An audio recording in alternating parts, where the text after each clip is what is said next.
Hello friends, स्वागत है आप सभी का आयुर्वेदा स्टडी पॉइंट में। अगर आपने अभी तक इस चैनल को सब्सक्राइब नहीं किया है तो इसे सब्सक्राइब कर लें और बेल आइकन को दबा दें। हम डिस्कस कर रहे हैं कार्य कारण सिद्धांत। इसमें हम पहले कार्य की परिभाषा, कारण के भेद आदि हम डिस्कस कर चुके हैं। अगर आपने अभी वीडियो नहीं देखा है तो वीडियो आप हमारे चैनल पे जाके देख सकते हैं। आज हम डिस्कस करेंगे कार्य कारण सिद्धांत के अंतर्गत सत्कार्यवाद, असत्कार्यवाद आदि को। परीक्षा के दृष्टिकोण से ये बहुत ही इंपॉर्टेंट टॉपिक है। पदार्थ विज्ञान के पेपर में इससे एक छोटा या बड़ा क्वेश्चन हमेशा आता है। तो आइए शुरू करते हैं। सबसे पहला सिद्धांत है सत्कार्यवाद। सत्कार्यवाद का सिद्धांत सांख्य दर्शन ने दिया है। इसके अनुसार कार्य की सत्ता कारण में पहले से ही विद्यमान रहती है। सत्ता का अर्थ होता है उसका अस्तित्व। नया कार्य कोई उत्पन्न नहीं होता। जो कार्य अपने कारण में पहले से होता है वही उत्पन्न होता है। अर्थात कारण में कार्य अव्यक्त अवस्था में होता है। अव्यक्त का अर्थ होता है छुपा हुआ। तो यहाँ पर हमें दो महत्वपूर्ण बातें याद रखनी है। सबसे पहले सत्कार्यवाद का सिद्धांत किस दर्शन ने दिया है? सांख्य दर्शन ने। और दूसरी बात कि इसके अनुसार कार्य की सत्ता कारण में पहले से ही विद्यमान रहती है। ये दोनों बातें हमें बिल्कुल याद करनी है। सत्कार्यवाद को अगर हम समझे तो सत्कार्यवाद में दो शब्द आ रहे हैं, सत्य और कार्य। सत्य का अर्थ होता है जो है, या हम कहें जो पहले से विद्यमान है। कार्य का अर्थ होता है जो उत्पन्न होता है। तो अगर हम इसे सरल भाषा में कहें, जो पहले से हैं वही उत्पन्न हो रहा है, यही क्या है? सत्कार्यवाद है। और पदार्थ विज्ञान की अगर भाषा में हम कहें तो कारण में कार्य पहले से रहता है, बस उसकी अवस्था बदल जाती है। अब हम इस बात को उदाहरण के द्वारा समझते हैं कि तिल में तेल की उपस्थिति पहले से होती है। उपयुक्त साधनों द्वारा तिल से तेल निकाला जाता है। ठीक इसी प्रकार से बीज में पेड़ पहले से होता है। उपयुक्त परिस्थिति आने पर बीज से पेड़ उत्पन्न होता है। इस उदाहरण में बीज क्या है? कारण है। पेड़ क्या है? कार्य है। और सत्कार्यवाद क्या कहता है कि कार्य कारण में पहले से विद्यमान होता है। किस अवस्था में? अव्यक्त अवस्था में या छुपी हुई अवस्था में रहता है। तो बीज से जो पेड़ है वह कब बनेगा? अनुकूल परिस्थितियां आने पर बन जाएगा। ठीक इसी प्रकार से तिल कारण है और तेल कार्य है। तिल में तेल अव्यक्त अवस्था में रहता है जो उचित साधनों के द्वारा व्यक्त होता है। ठीक इसी प्रकार से हम मिट्टी और घड़े को भी समझ सकते हैं। तो इससे हमें एक बात समझ में आ गई है कि कारण और कार्य दोनों एक ही है। अंतर केवल उनकी अवस्था का है। जब तक अव्यक्त अवस्था रहेगी उसे हम क्या कह रहे हैं? कारण कह रहे हैं। और जब वे व्यक्त हो जाएगा तो उसे हम क्या कह रहे हैं? कार्य कह रहे हैं। सत्कार्यवाद के समर्थन में युक्ति। असत अकरणात्। असत का मतलब क्या है? जो नहीं है उसमें निर्माण की शक्ति नहीं होती है। जैसे अगर मनुष्य में सींग नहीं है तो मनुष्य में कभी भी सींग उत्पन्न नहीं हो सकते। दूसरी युक्ति है उपदान ग्रहणात्, अर्थात किसी विशेष कार्य को उत्पन्न करने के लिए किसी विशेष कारण को ही चुना जाता है। जैसे हमें तिल का तेल चाहिए तो हम तिल का ही चयन करेंगे, मिट्टी का नहीं।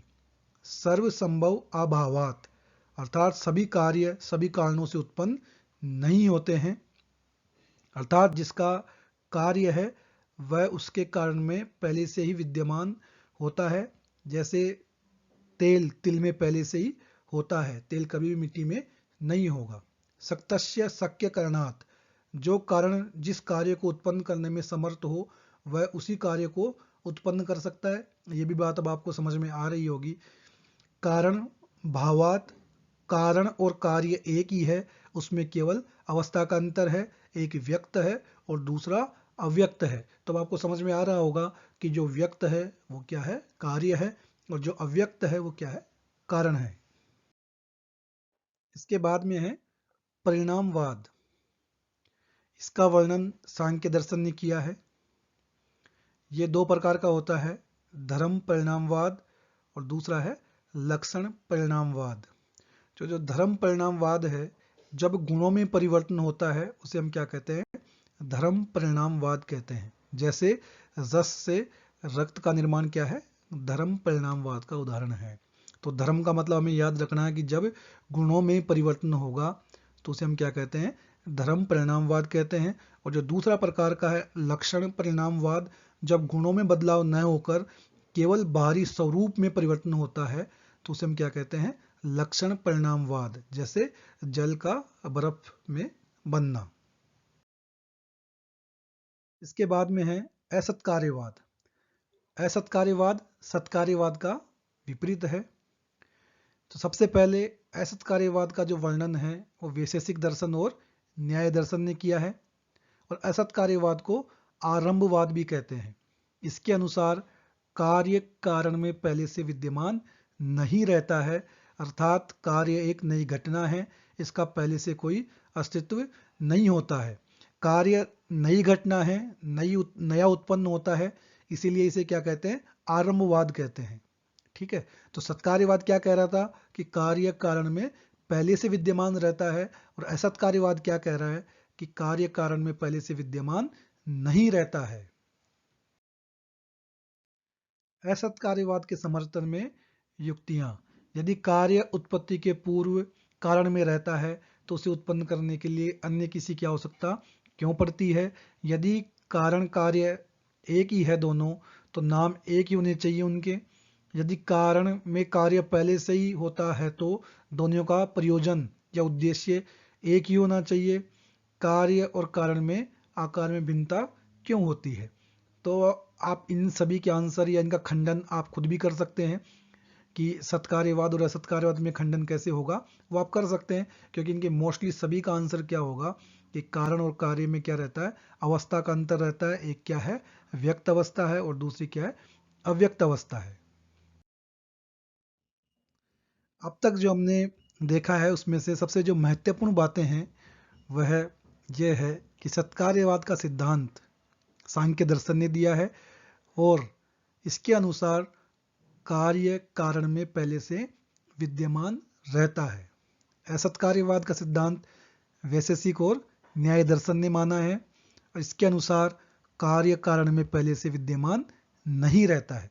ये दो बातें हैं जिनमें बच्चे हमेशा कंफ्यूज रहते हैं, इन्हीं में हमेशा गलती होती है, तो इसे आप याद रखें। विवर्तवाद, ये सिद्धांत वेदांत दर्शन ने दिया है। विवर्त का अर्थ होता है भ्रम।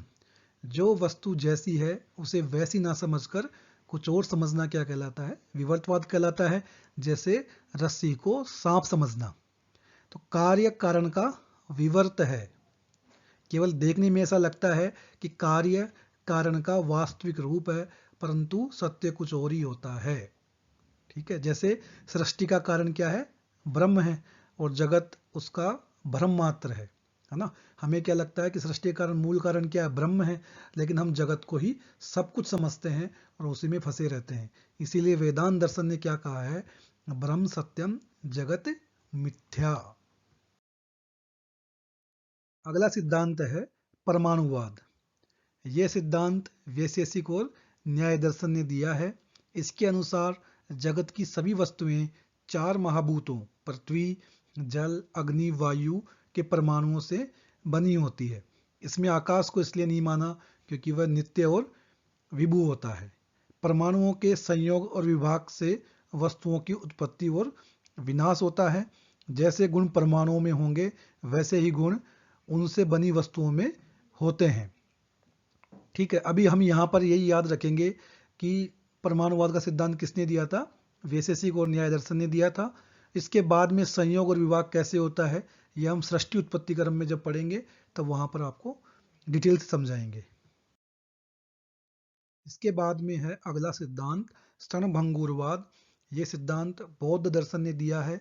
इसके अनुसार वस्तु का निरंतर परिवर्तन होता रहता है और कोई भी वस्तु एक क्षण से ज्यादा स्थायी नहीं होती है।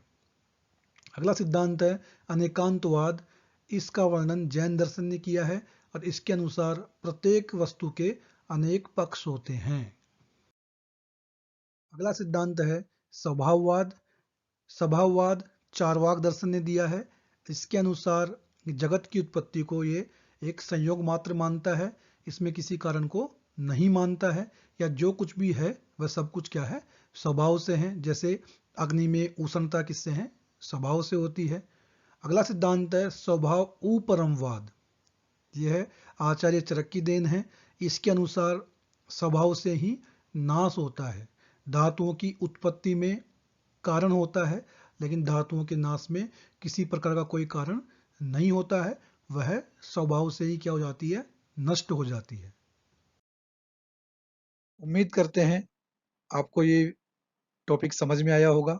अगर ये वीडियो आपको पसंद आया हो तो इसे लाइक करें, शेयर करें, कमेंट करें और इस चैनल को सब्सक्राइब करें। Thank you.